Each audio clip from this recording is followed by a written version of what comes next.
Welcome to another episode of According to Amabile. I'm Michele Amabile, your host, and joining me today is a country music star. She's been giving us over 3 decades of amazing music, hit after hit after hit, starting with Heads Carolina, Tails California. People are still discovering that song, Bye Bye.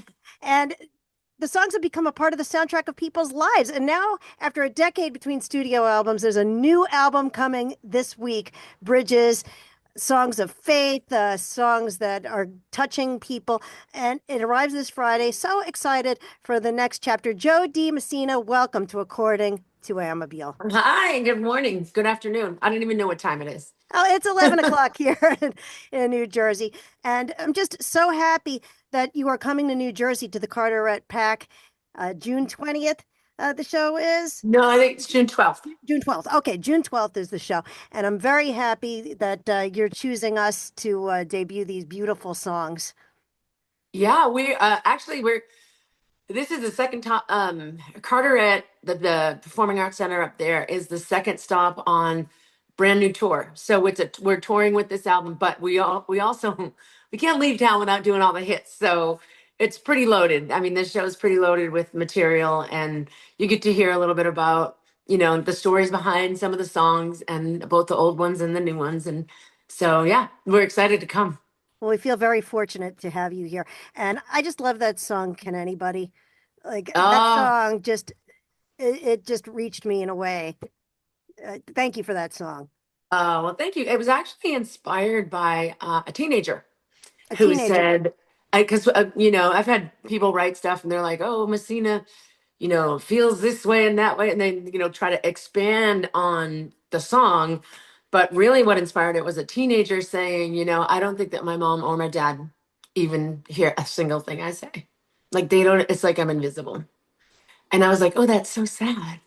And so I was like, there's points in life when we all go through that. We all kind of feel invisible, like you're going through the motions. And we've created animations that we share on like social media, like Instagram, TikTok, and Facebook, and that kind of stuff, of different scenarios of that, feeling invisible. We had the first one was a teenager at the dinner table, at the breakfast table, and then at school, and then walking through the city. She just felt invisible. And the second one was a man on the job, just working, feeling like nobody sees him. And then the most recent one we did was Sunday, this past Sunday, was a mom, and you see all the kids around playing and on their phones and whatever, and she's like cleaning the table and doing the dishes, and she just feels like she's invisible.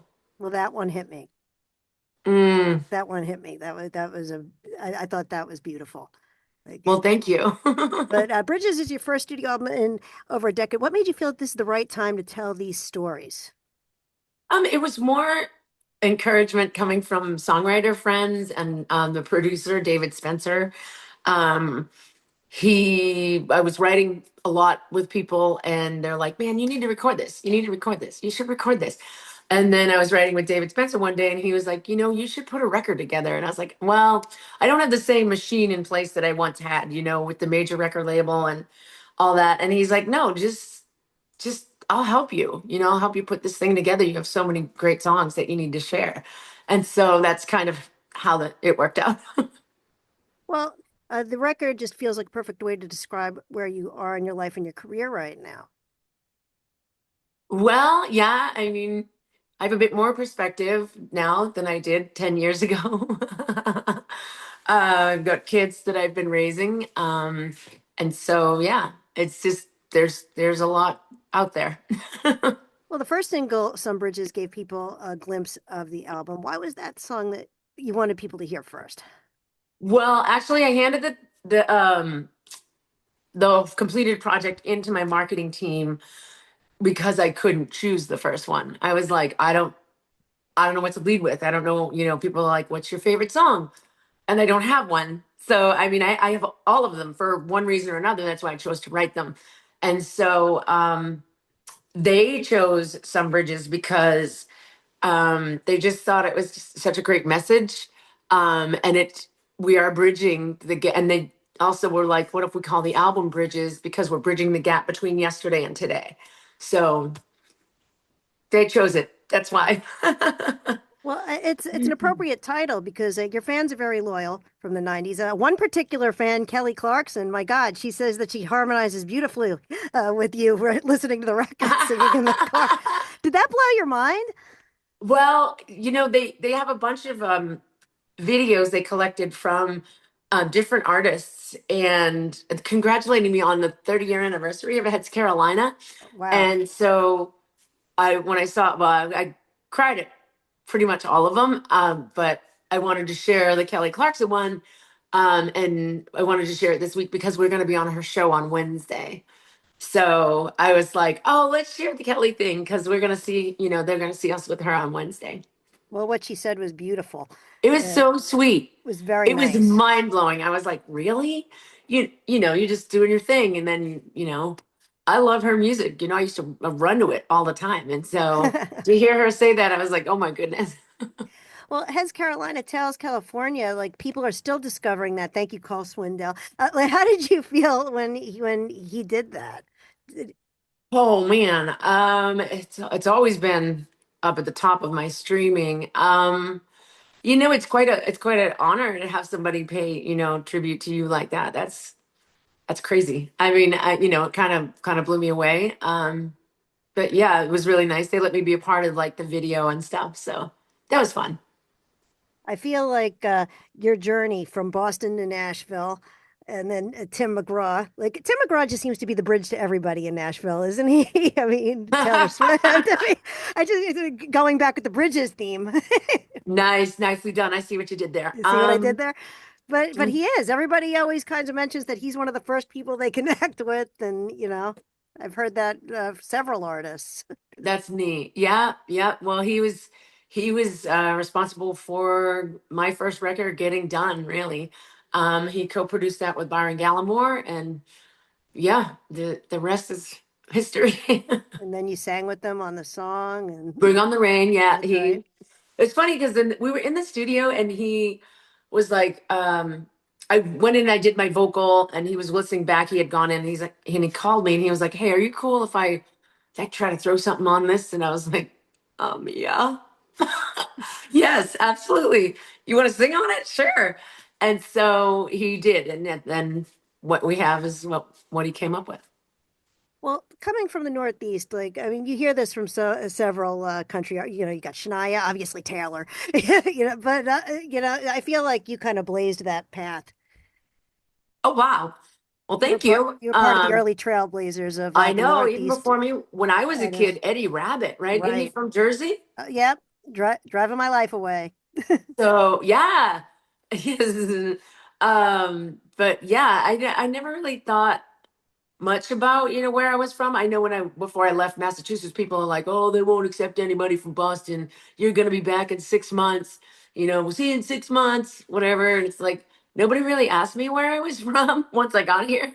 It wasn't until like after I got a record deal and then writing a bio that they, asked, where are you from? So, where did you discover country in Boston? Because you're in the land of Aerosmith and I know, Cheap Trick. New Kids on the Block.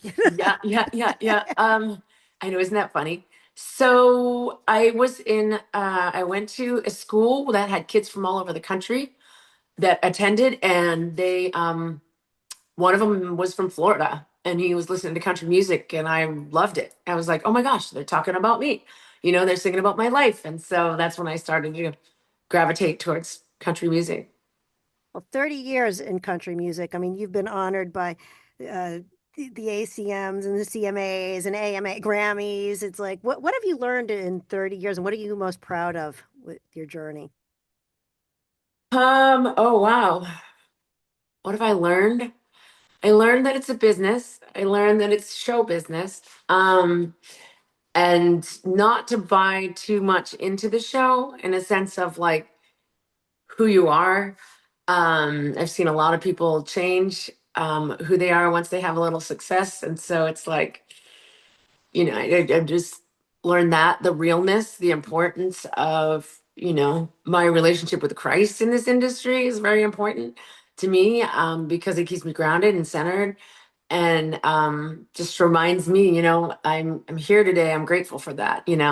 So um, yeah, I think those are some pretty key lessons that I've learned. Well, I feel like you've had fans that have stuck with you through all those years, and you've been picking up new ones. And do fans still require the same songs that they did 20 years ago? What do they do when they come along on the journey? You would be surprised how many young fans we have, right? 8-year olds, 8 to 18-year olds, and they know every word. Just like songs that are album cuts. I guess the way people get music these days, they can like stream an album. And so they will be singing songs that we like put in there for album cuts, just to round out the set and stuff. And it is really impressive because, they like certain songs that were never on the radio. It blew me away. I was on a cruise and karaoke, and a mother gets up and she does, you're going to love this. Ready? She does Goodbye Earl by the Dixie Chicks. I Uh-oh. haven't seen anybody do that at karaoke. And I asked her why she did that. Her little son, loves that song. It's like, it's crazy how these kids are Oh finding goodness. songs. To me, that's just wild. But maybe that's Spotify, maybe that's TikTok. I don't know. Yeah. I don't know. There's so many ways that people get music now that it's you can't pinpoint it, but it's really refreshing for an artist because then the gatekeeper is not so Right. has doesn't have so much power anymore. And there was a time in the industry when there were those gatekeepers at the labels and or at the radio I was stations about to that, say country radio. yeah, you have to really bow down to them. And they, some of them, not all of them, but some of them would take advantage of that, and they would be unkind and or really demanding. And so now now there's different ways for people to hear music, and I'm grateful for that. Then they Well, choose their own songs. yes, some songs find people, and I think that you're absolutely right about that. And the gatekeepers in country radio, I think that's starting to loosen a little bit. If you see some of the crossover that's happening with country Yeah. radio, So when fans listen to Bridges from start to finish on this Friday, what do you hope they take away from it? Well, first of all, I want them to find hope. Um, have fun with it. Songs like Message in a Bottle and Welcome to the Show and Where the Cowboys Ride. And oh my gosh, those are so fun. Those are the fun Um, ones. and it's all about you. Oh my gosh. I forget about these songs. Oh geez. And I'm looking at the set list going, oh, we're gonna put all these. Um, but I just want them to, just feel like they have a story in there. Like somewhere in that record is their story. Well, I'm sure that you're going to mix it with the hits like Bye Bye, and it's going to, Oh, yeah. The show? oh, the Oh show. yeah. Yeah. No, we have. That's what my band leader was like, boss, I don't know how we're gonna do this, because you got to do the bye byes, I'm all right, lesson in leaving, stand beside me, bring on the rain, heads Carolina. I mean, so we got to do all those. So and how do you fit the new ones in there? So that's the little Jenga puzzle that we're doing right now. Well, I think it's going to be a great show. I mean, you've had so many hits. If you could only perform Jo Dee Messina songs, one song for the rest of your life, which one would you keep in the set list? Ah, probably heads Carolina. Everybody loves that one. It That's a, really, I mean, it's such a so fun fun. song. Even now, people, the audience erupts. Like every time we do that, well, and bye bye, because they have those like intros on them that are recognizable. You can recognize a song just by, or bye bye. It's right down, and they go crazy. So it is a lot of fun. Well, looking back at the Jo Dee Messina who released her debut album in the 90s, what do you think you would say if you heard Bridges today? Wow, you wrote all that? Yeah. That would probably be it. You wrote all those? Yes, you did. And it's going to all be coming to New Jersey at the Carteret Pack. And we're just so excited for the tour. And thank you so much for joining us today. Absolutely. Thanks for having me on. I appreciate it. And thank you everybody for listening, and we'll see you June 12th. Jo That's Dee next Messina. week. That's That's next next week. week. That's right. We'll be looking for you on Kelly Clarkson this week and the new Yes. album and everything. Yeah, got a lot of other TV appearances. I know you did the Today Show already. Uh-huh. Yep, yep, yep. There's a bunch of stuff happening. And Excellent. CMA Fest is this week as well in Nashville. So we're down here performing at the stadium on Friday. Crazy, crazy. Want to give out all your socials for everybody Yeah, to everything follow is you? Jo Dee Messina. I mean, TikTok, Instagram, Facebook, it's all at Jo Dee Messina. So follow me because we're doing tons of fun stuff this week too. There's like scavenger hunts and things like that going on with the Easter new egg hunts record. too. Yes, yeah. That's the fun part about social media. Yeah, you get to play with the fans. Absolutely. Well, thank you, Jo Dee Messina, for coming on According to Amabile. Of course, like and subscribe if you like what you've seen here today. And just so happy that you came on today. Thank you, Jo Dee. Thank you. Thanks for having me. All right. Thank you. Until next time, According to Amabile.